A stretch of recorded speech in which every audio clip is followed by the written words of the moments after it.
अब देखिए, अब चर्चा कर लेते हैं वन नेशन वन इलेक्शन की भी, जिस पर भी अभी तक केवल बातचीत हो रही है, लेकिन इसका सोल्यूशन क्या है? क्या वन नेशन वन इलेक्शन हो सकता है?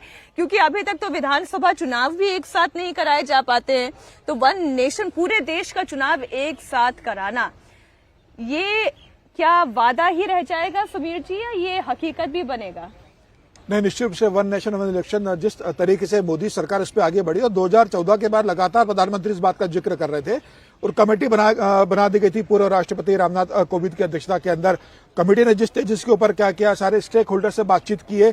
मुझे लग रहा है कि केंद्र सरकार इसको लेकर बहुत गंभीर है और यह तय है कि 2029 में जब लोकसभा चुनाव होंगे तो वन नेशन वन इलेक्शन लागू होगा। और देखिए, प्रधानमंत्री मोदी महिलाओं के लिए 33% आरक्षण लेकर आ गए।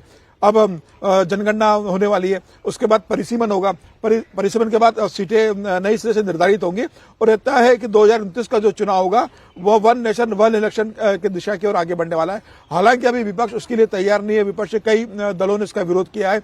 प्रधानमंत्री मोदी अभी इसमें और चर्चा चाहते हैं, कमेटी से बात कर रही है। मुझे लग रहा है ये तय हो सकता है कि इस सत्र में सरकार इस बिल को लेकर आए।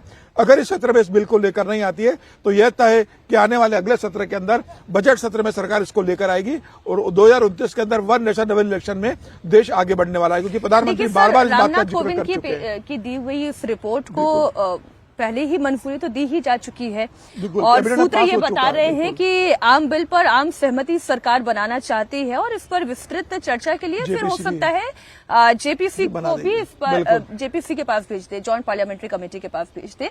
बार बार चुनाव करने से जो वित्तीय बोझ पड़ता है तो उससे भी राहत मिलेगी विजय जी, ज्यादा फोकस्ड हो पाएगा।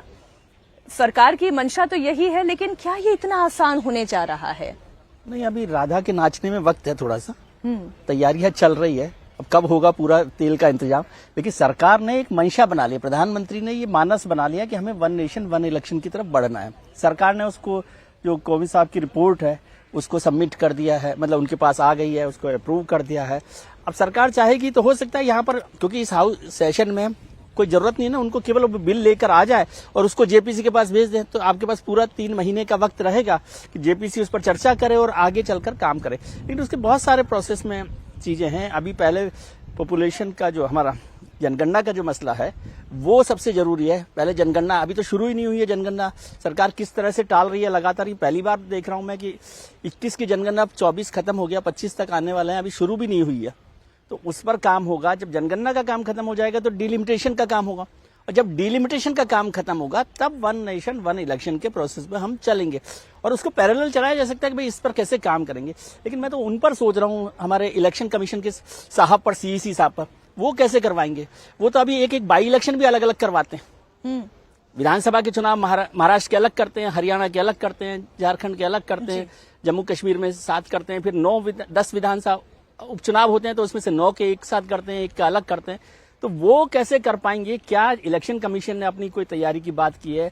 ईवीएम का जो नंबर है वो बहुत मल्टीपल्स में बढ़ने वाला है। सरकार की जो पूरी वो होना चाहिए पैरामिलिट्री फोर्सेज, उसका कैसे इस्तेमाल होगा, बहुत सारी चीजें। लेकिन ये इम्पॉसिबल भी नहीं है, क्योंकि कभी तो ये हुआ ही करता था। वन इलेक्शन का मतलब ये नहीं कि एक ही बार में एक ही महीने के अंदर करवाना। वन नेशन वन इलेक्शन मतलब ये है कि 6 महीने के अंदर सरकार विधानसभा और लोकसभा के चुनाव करवा लेगी और मुझे लग रहा है सरकार उसकी तैयारी में लगी हुई है। सरकार को ये पता है कि 2029 में अगर ये नहीं होता, प्रधानमंत्री मोदी इस बात को जानते हैं कि अगर वो 2029 में इसको नहीं करवा पाए तो ये बहुत मुश्किल होगा, क्योंकि उसके बाद सरकार को 2029 में क्या पूर्ण बहुमत मिलता है नहीं मिलता है। जिस तरीके से 2024 का परिणाम आया कि 240 सीटें बीजेपी को मिली है, तो मुझे लग रहा है कि प्रधानमंत्री Modi one nation one election को लंबे समय के लिए नहीं टालेंगे, वो 2029 में ही इसे लागू करेंगे। डिपेंड ये करता है कि जॉइंट पार्लियामेंट्री कमेटी से रिजर्वेशन बिल को भी इम्प्लीमेंट करना है 2029 में, तो वुमेन रिजर्वेशन बिल को भी इम्प्लीमेंट करना है, वो भी एक बड़ा काम है सरकार के पास। तो ये वन नेशन वन इलेक्शन को लेकर विपक्ष का भी तो मानना जरूरी है, ऐसा तो नहीं है कि केवल सरकार उनके बिना कैसे चलेगा। नहीं, विपक्ष के माने बिना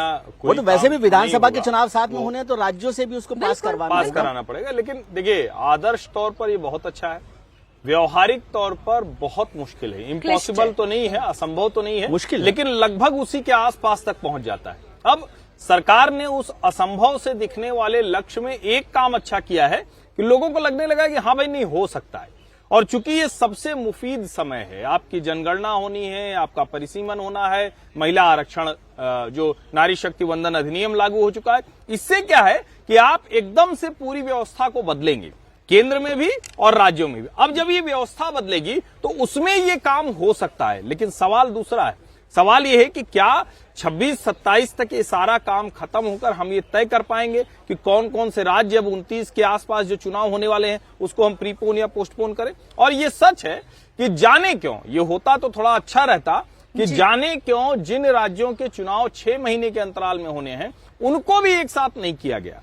यानी ये हो सकता था, ये चुनाव आयोग के तौर पर हो सकता था, वैसे भी अधिकार है, उनके पास अधिकार है और सरकार को भी इस तरह थोड़ा सोचना चाहिए था। लेकिन यदि अगर होता है और ये अच्छा हो, एक साथ तो केंद्र और राज्य पूरा हो, इतना बड़ा देश है, थोड़ी मुश्किल होगी ही, पहले भले होता रहा, लेकिन अगर 6 महीने के भीतर सभी चुनाव हो जाए तो ये बहुत अच्छी स्थिति होगी। अगर सरकार की मंशा है और विपक्ष उसमें शामिल होता दिखेगा तो ऐसा असंभव भी नहीं दिखता। इसमें एक राजनीतिक पक्ष में जोड़ दूं मीनाक्षी जी, राजनीतिक पक्ष जोड़ दूं। ये बार बार जो तर्क दिया जाता है कि 1967 तक सारे चुनाव एक साथ होते थे। 1967 तक, 1952 से 1967 तक का देश का राजनीतिक माहौल बिल्कुल अलग था।